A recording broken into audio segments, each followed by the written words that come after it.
I've received a fun letter in my mail today. Let me tell you what my neighbors think. Dear Sophia, the association has received several complaints that there's a car parked in front of your unit.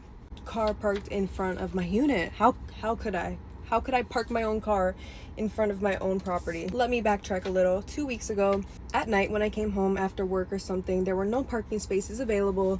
My driveway was taken by my mom and my dad. Where am I gonna park? In someone else's driveway that's empty? No. So I want my neighbors to tell me where I'm gonna park. But my neighbors decided to take a little picture of my car. Even got my dog in the picture. I don't know who it was, but one of my neighbors thought it was such a crime to park my car in front of my unit that I did maybe once or twice. Keep in mind, my car is small, not a truck, not a bunch of cars parked. And that one time that I parked right in front of my house, they called the police to tell me to move my car. And the police even thought it was a dumb matter. And so what I think is a dumb and ridiculous matter is that they went out of their way to have the property management send all of this. They probably spent like $20, so they just wasted $20 because I already know the laws. I get it. They don't want me to park in front of my house. Okay, that's fine. But best believe when I see someone else parking out there, I'm calling right away. I'm gonna complain like that neighbor did. I'm gonna be the Karen now since they wanna complain so much. Guys, I haven't even told you about my neighbor. He's my upstairs neighbor. He's young, he's a personal trainer. He works out at 5 a.m. and is dropping weights at 3 a.m. Literally the most obnoxious neighbor I've ever had. I used to work where I live, and so I know exactly who it is, and I see him at the gym with his clients all the time. And so I went to the gym. And they were playing Fear Factor on the TV that he was standing next to. I love Fear Factor. I don't even know where you can watch it nowadays. So obviously I'm going to be staring at the screen because I want to watch TV. I don't know if he didn't realize that there was a TV right behind him, but he thought I was staring at him. And he would like look at me. I could see him looking at me because I'm like looking that way, you know? But again, I was just watching the show. So after my workout, he came up to me, I guess because he thought I was really just staring at him, waiting for him to make a move. Starts talking to me, gets flirty. He asks me for my number, and I just... I had to tell him that I was just watching TV and that I was sorry if he thought I was staring at him. But also, like, I wanted to tell him, like, I'm the girl that has been banging on the ceiling for you to shut up at 5 a.m. What a plot twist it would be if I actually started dating that guy. I mean, then I really wouldn't have an issue because I can just spend the night there, right? And I don't have to hear him. I'm pretty sure he would stop talking to me if he found out that it was me. Just like complaining and even telling the office to ask him to shut up. Maybe he'll watch this one day. This will be awkward. I'll keep you guys posted. Story time about when my psychotic neighbour tried to ruin my proposal. So I moved into a place which I no longer live. Usually when I live somewhere, not because I'm being rude, but I keep it very civil with neighbours. Hi and bye. I am a very introverted, shy person, and I usually just keep myself to myself unless I really know you and I will chat away. But that's just how I am as a person, not because I'm being rude, that's just me. Anyway, getting to the point, whereas my partner is more loud, not loud, but he's more outspoken than me. So he made friends with the girl that tried to ruin my proposal's partner, and because he made friends with him, they wanted me to talk to the girl. I used to say hello to her and smile at her in the hallway or whatever, but then it got more close, so we started going out for coffee, you know, just doing stuff, like we'd walk to the school together because her child was friends with my son, and from there we just got closer and closer. For our friendship, I noticed that she was throwing digs at me with certain things. So for example, one day I went to the school and I had a celery juice in my hands. I was trying to lose weight and she was like, "What's that?" And I was like, "Celery juice." And she just pulled a funny face. Later on in the day, we went to the shop together. She bought a can of Coke and basically made a comment saying, "My man likes me for how I am." Like, I'm not eating healthy because of my man. I'm eating healthy because of myself. But she didn't get that. I run a charity, and before I even started the charity, I brought it up to her in conversation, was out for coffee, and I told her of my ideas of what I wanted to do with my charity. She turned around to me and said, yeah, if you do it. So anyway, my partner had told her behind my back, because obviously me and her were friends, he turned around to her and said, I am planning to propose to Shalia. He told her when. He goes, I'm going to propose to her for her 30th birthday. She's always wanted to be married before she's 30. She can't be married before she's 30, so I'm going to propose to her. He told her not to tell me. So one day we're out for coffee, we're just walking and talking, and I said to her, I hope I have my nails done when he proposes to me. Right, so I had an inkling that my partner was going to propose to me because we've been together for that long now. And then in that moment, she literally said, make sure you have your nails done when you go on holiday. So I put two and two together. I was like, wait. I was like, is he doing it on holiday? She was like, yeah. And started laughing. She's like, oh, don't tell him that I told you. In that moment, it was like anxiety just sunk into my whole body. Like, I just felt uneasy. I felt sick to my stomach. I can't even explain the feeling that I felt, but I knew that she had said it and done that intentionally. I sat on it for a few days and then I told my partner. He was absolutely fuming. My partner did eventually propose to me. He convinced me that he wasn't going to do it. He really convinced me. So when he actually did, I believed him. But there is so much more that this girl has done and did do. But I just had to get that off my chest because people are crazy and people get jealous of things that they can't have. You know what she said to me? I've been with my man for 8 years and he's never proposed to me. Bitch. Alright, so I'm gonna do the story time right now because I don't know when I'm gonna have more time to do this. So, the other day, I know a few of y'all probably seen my story where I posted a screenshot of somebody texting me talking about fuck you. So let me dive into the story. My neighbor, about a month and a half ago, comes knocking on my door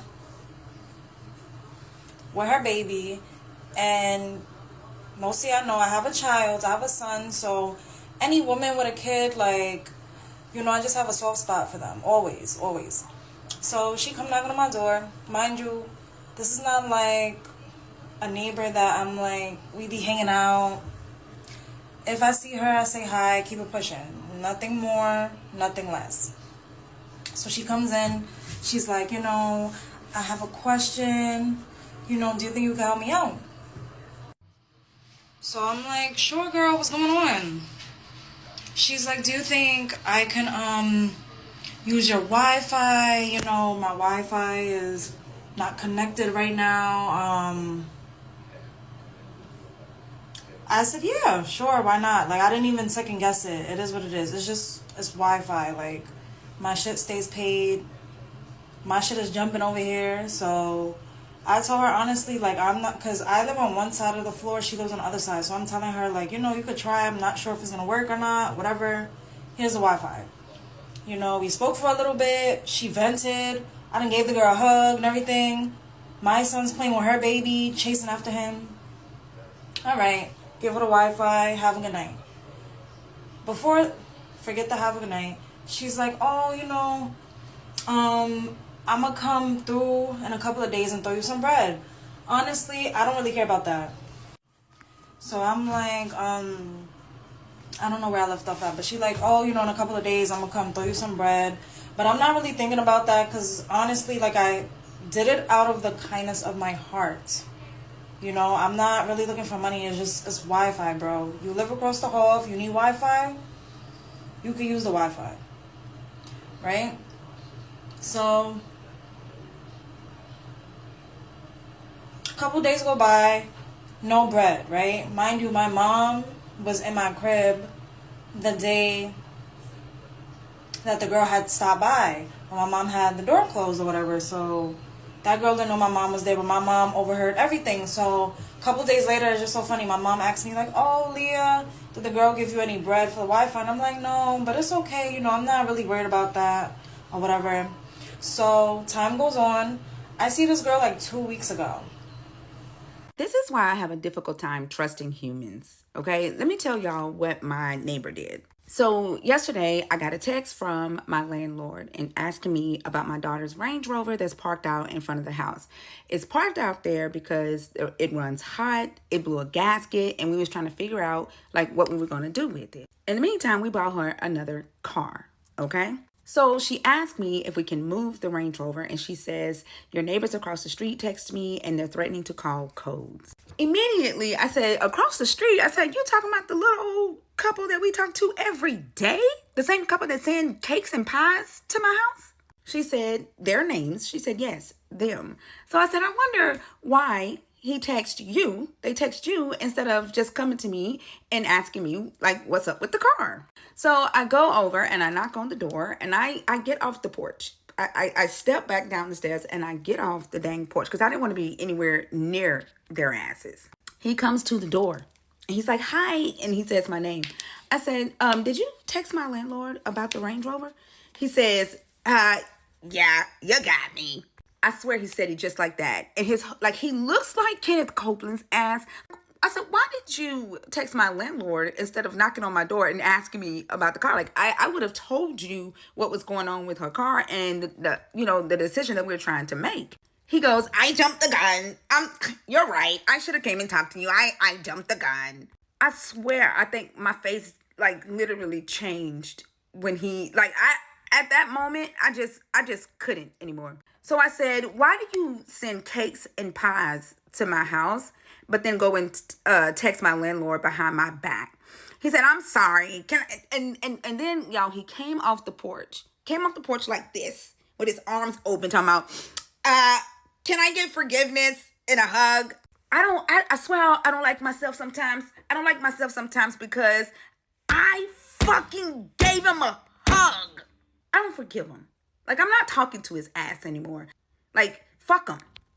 But he's older. And like, my mother taught me to respect my elders. But that shit pissed me off. Then he was like, I'm just gonna be real. I miss your boys. I miss the sons. I said, you miss my sons? He said, yeah, I don't see them going in and out of the house anymore. I said, because they're grown. Like, they're grown.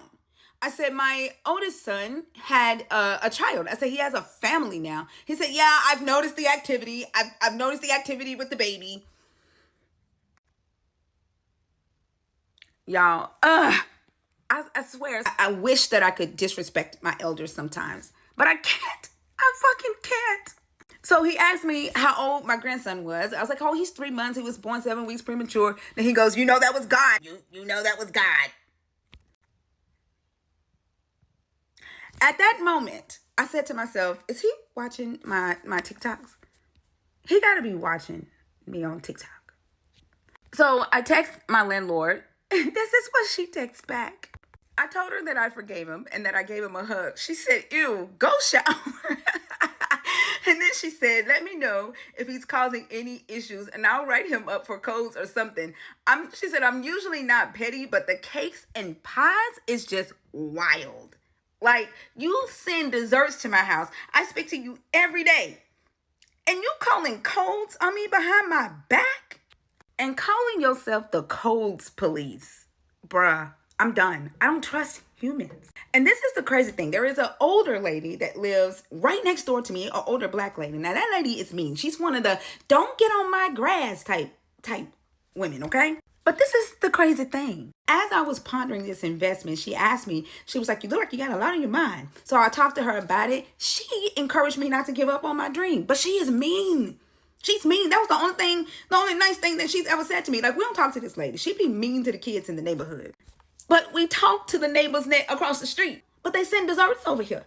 This whole time, the ones that I thought was nice, the ones that I thought we were cool with, was the ones that was texting my landlord behind my back. And the one that I thought was mean is the one that encouraged me not to give up on my damn dream.